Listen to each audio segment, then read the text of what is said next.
to 6, a helping hand with your land. Neil from Essex here, out today to do some special weekend work. Happens that one of my backyard neighbors is Matt here, who also happens to be one of our parts technicians. We've got a little bit of a job to do here today. Matt got a new pool installed in his backyard, so we had a cool opportunity here to get out the new Kubota SCL, do a little bit of demo for you, and get some backyard work done at the same time. So the kids and Matt and I are all going to spend a little bit of time out here. We're going to move a little bit of topsoil, push some trash out of the way, and then use a trencher here to lay in the electric line for Matt's new pool. So Matt, tell us a little bit about what we're doing out here today. Well, the crazy thing is I used to have a deck right here, but it got hit by a delivery truck. It wasn't delivering my deck, it wasn't delivering my pool. Delivering 3 o'clock in the morning, took my deck off my house, so pardon the mess. We got the new pole that came in this week, and I have to get about a 14-foot extension line, electrical line ran, and well, I sit at a desk all day long, and digging a 2-foot trench does not sound fun to me right now. So, God bless Neil. He said, hey, how about we get the new SCL out and have some fun with it? I was like, that sounds good to me. That'd be fun to do, and the kids would enjoy it, and fun to see how this works. And being a parts person, you don't actually get to see hands-on things working, so it's a neat experience, and I appreciate it. We'll get things a little dirty today. So far the pool company has been out, they put in the pad for the pool, installed it, filled it with water. We have a pump sitting off here to the side, and what we need to do here is to get the electrical line from the house back out to the pool pump. Now the people were out earlier and marked the location of the electric line for the house. So you notice that we've got some silver marks over here through the grass. That's something you always want to do when you do things like this, particularly when we take this trencher and start cutting out from the house near the entry panel here for the home. We definitely want to know that there's not underground wires and that kind of stuff. So know that that has already been done. Safety folks among you out there will certainly point that out for me if I forget to say something about it. And I do have all my permits and permission from the borough. We're good on that. We're good on our permits. We're good on that. So we're going to start here by moving this pile of topsoil back a little bit, and then come around here and use the loader just to push a little bit of this wood out of the way, and then check and see how the trencher works too. Now running this on the grass takes a little bit of finesse to be able to do this without tearing the grass up. So the thing that you always want to remember is when you're doing any kind of turning, that you're moving the machine front or back so that you don't tear your grass up. You don't want to like spin in circles and stuff. So we take this little higher capacity tooth bucket right here and come into some of the spoils left here by the Bobcat. And we're just going to start moving this back and piling it up a little bit so that we can get in here with the trencher then to come out from the house. Now I am not a pro in one of these. This is actually the first time I've done any actual work with one of these before. And it is fun.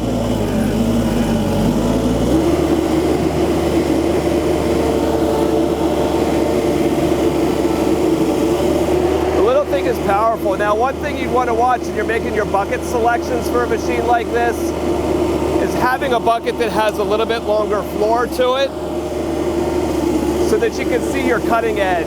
If you had a stumpy bucket, and some of the cutting edge buckets I see are sometimes designed this way where they don't have much of a floor and so you can't see.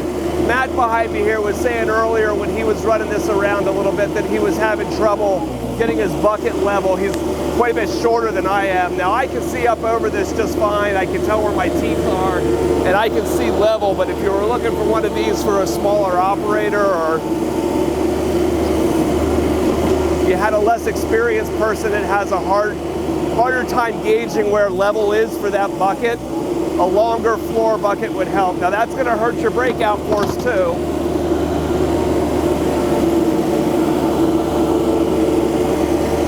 But sometimes that trade-off for just raw power is worth it for the visibility or ease of use aspect.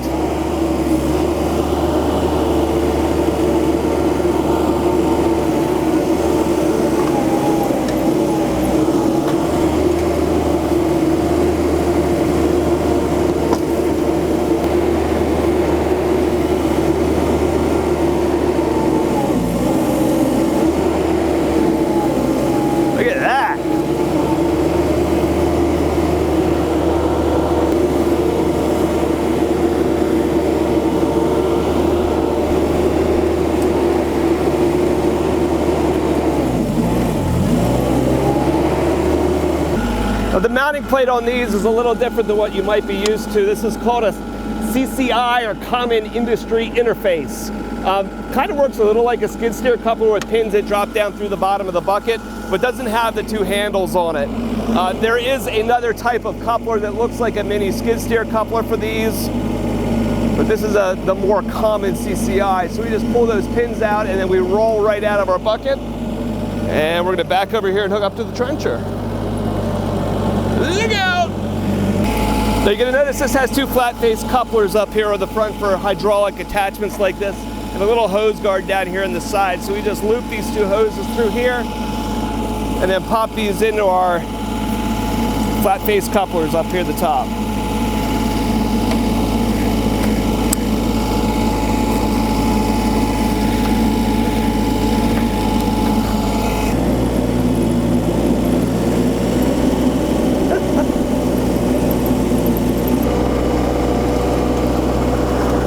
So what we generally do here is to set this thing down and let it start working. And once I kind of have it going and down into the ground, I just hit the float button there and just let the loader drop down while the chain has a chance to work. Now if I take the loader and I push it down too hard, you'll see hydraulically it just stalls, right? Right there, like when we catch a rock or something.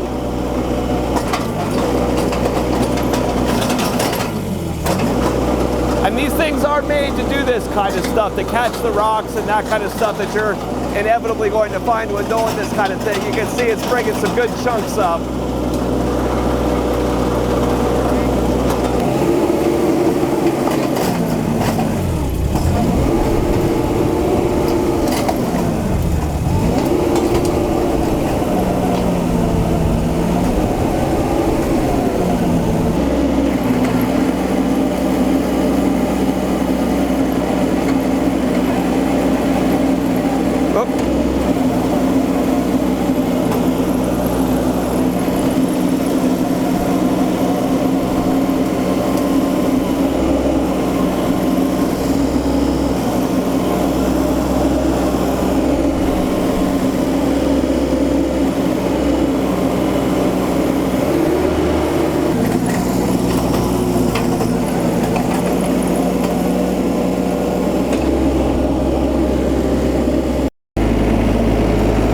I get to stand up here while you do the shoveling. Is that how this works? There, son.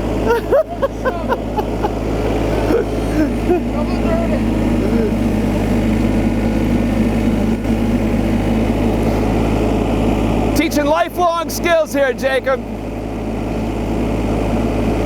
I'm definitely impressed by the lack of turf damage.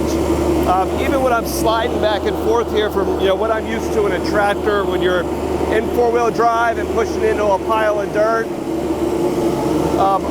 I would, just looking at the machine, guess that tracks would be a lot harder on the lawn than what they seem to be. Now, so I'm conscious about how I'm making my turns, but as I'm going back and forth doing this, I'm not tearing things up.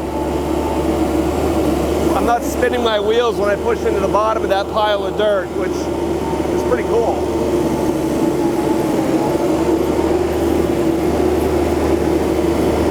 So in addition to doing our trenching out here today, Matt's also expanding his garden here a little bit, and we're going to try to do a peel. Now when you do a peel with a machine like this, you're essentially taking your bucket and setting it right below the ground level and then taking that top 3 inches of sod off the top and pushing forward. So it takes a tractive effort to be able to do that.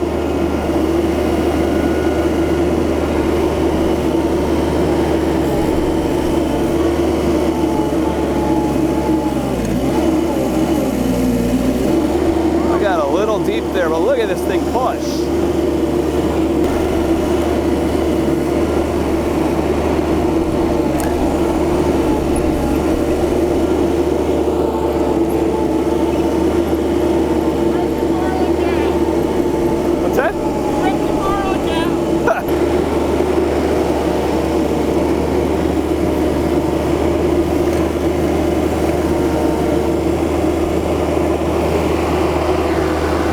Discovered something important here. This is actually the second time I ran into this. These machines have an operator presence control back here on the platform. As soon as you step off, it cuts out the hydraulics. Now I dug a bit of a hole here and I was going to back drag, and so I had to drive across it. And I went down to my hole, it pushed my platform up a little bit, knocking me off the operator presence. This is a hinged platform here in the rear. When that happens up here on the display, if you reach up here and you turn your hydraulics back on again while you're off the operator presence, you hit that button, it's going to say temporarily override operator presence control. You hit the checkbox and say, I'm proceeding with extreme caution. And now I can take this thing and drive and get myself kind of unmarooned here and drive it while I'm not actually standing on the platform. One thing I think is really worth pointing out for all the work that we did out here today, running back and forth, digging in the garden, moving the trencher back and forth and running soil and stuff around. If you take a look here at the grass, we did very little turf damage. Now, I know how to run a machine like this and going in and out and not spinning in circles. So there's some halfway experienced operator here, but really impressed by the amount of work and the time that we could spend out here. The way this is left out here today, I mean, yeah, granted a little bit of rain and there's some sun on it after a week, and it's going to go back to looking like a normal lawn again. And that's something you definitely can say of other machines of this kind of capacity, right? You bring in a tractor that can lift this amount of weight, it's probably going to do more turf damage. I know moving mulch and stuff in my own yard with my 30-horse machine, I've done more damage than what I did out here with this thing today, which is surprising. I would have kind of looked at it and guessing, hey, with a track frame out here, kind of like when you have a compact track loader in turf like this, that you're gonna tear more grass and that kind of stuff, but the machine has such low ground pressure given its weight and that large set of tracks that we left this place looking pretty decent after a day's worth of work. So that was fun. It was fun. It's a good machine. I'm better than you than me, I'll tell you that much. I couldn't believe the rocks that this thing dug up. That was impressive. The rocks are cool? Yeah. Yeah? Way better than doing it with a shovel? Yeah, I mean, saying is an operator of this, right? I have never run a machine like this before, so I can't compare much to other machines in the market. But being on and off of other machinery, the thing is a little powerhouse, that's for sure. Particularly when I was able to take it into that big pile of dirt back there and really bury the bucket in and come up through it. It operates and it feels much like a skid steer or a compact track loader does, much more than, say, a small tractor. It has the breakout force and the lifting capacity of what feels like a much larger machine. And that's probably partly because of its 1,000-pound rated operating capacity, with what is a fairly small bucket for the size machine that it is. The trencher worked really cool. I haven't actually ever run one of those before. I think that probably could have been done a little bit more smoothly and less rocky ground. 4 foot compared to 2 foot. But we were definitely pulling up some stuff, maybe some stones and stuff off the foundation of the house and stuff while we were working back and around there. But really cool machine, definitely made this work a heck of a lot easier. So if you're shopping for a piece of equipment like this and we can help, or if you have parts and service needs for a machine you've already got, give us a call at Messick's. If you need parts sometime, 877-260-3528. I'm Matt Iddings. Give me a call. Extension 140. This is the man that answers the phone. You may have talked to him before. Thanks for joining us. Catch you later. Look at this. You stand over here, not doing anything, while the 6-year-old sits and scoops up everything with the shovel. That's right. Come on, not yet tweens. Oh, yeah.